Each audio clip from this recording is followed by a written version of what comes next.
پیسہ کمانے کے لیے. پیسہ کیوں کماتے ہیں؟ گھر میں عزت ہو. عزت کیوں ہو؟ سکون آئے. سکون کیوں آئے؟ بچے اچھی تعلیم یافتہ ہو جائیں, کل کو وہ کسی کے محتاج نہ ہو. یہ ساری کہانی ہے جس کے پیچھے ہم سارے بھاگ رہے ہیں. ایسا ہی ہے. اسے کہتے ہیں لذت جسمانی. لذت جسمانی ہر کوئی. اور یہ بری بات نہیں ہے کہ اللہ نے خود ہمارے جسم میں یہ لذت رکھی ہے. آگ, پانی, مٹی, ہوا, یہ 4 عناصر جو ہیں یہ لذت جسمانی پیدا کرتے ہیں, جسے حرص, شہوت, تکبر اور غصہ کہا جاتا ہے. اس سے لذت جسمانی پیدا ہوتی ہے. آپ کسی سے لڑتے کیوں ہیں؟ کیونکہ آپ کی عزت بڑھ جائے. آپ اپنی تعریفیں کیوں کرتے ہیں؟ کیونکہ آپ بڑے نظر آئیں. آپ اچھے کپڑے کیوں پہنتے ہیں؟ کیونکہ آپ عزت والے محسوس ہوں. یہ 4 لذتیں ہیں جس کے پیچھے آپ بھاگتے رہتے ہیں. ہر کسی بندے کو اس کی ضرورت ہے. یہ بات سمجھ آ گئی؟ اب اگلے دوسرے جملے وقت تھوڑا ہے نا, اس لیے آگے چلتے ہیں. لذت خیالی. دوسری لذت کسے کہتے ہیں؟ لذت خیالی. لذت خیالی جس بندے کو لگ جائے, جس بندے کو بھی لذت خیالی لگ جائے, وہ لذت جسمانی بھول جاتا ہے.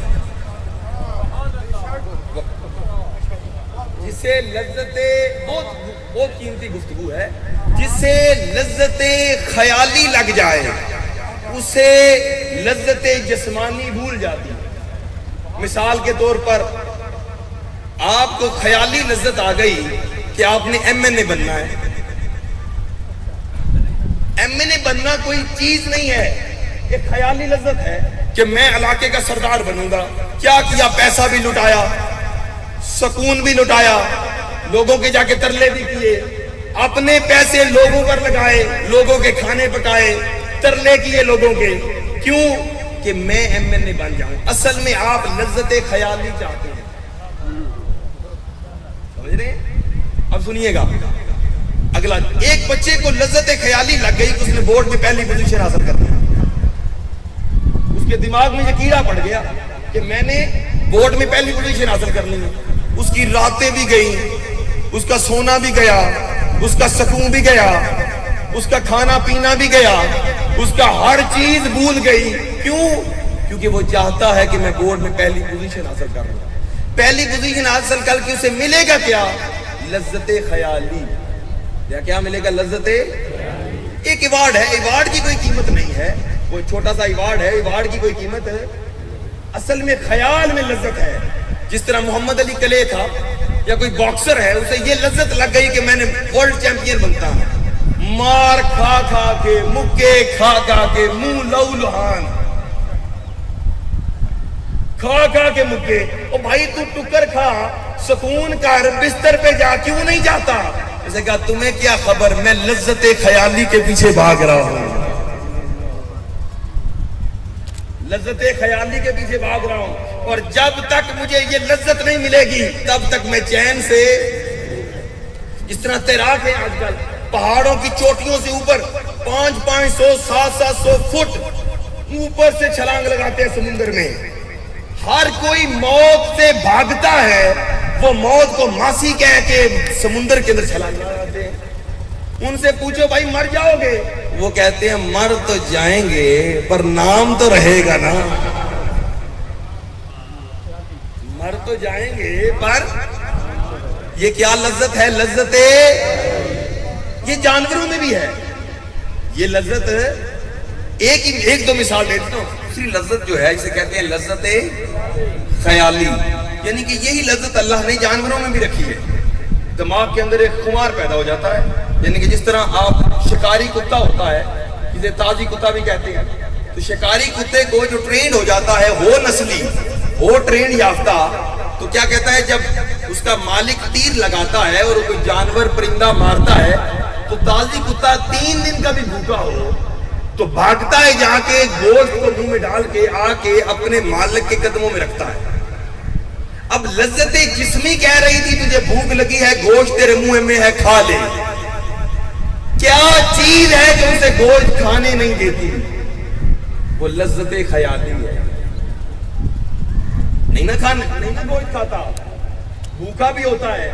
کیا کرتا ہے؟ آ کے اپنے مالک کے پیروں میں گوشت رکھ کے منہ کھول کے اس سے شاباشی چاہتا ہے.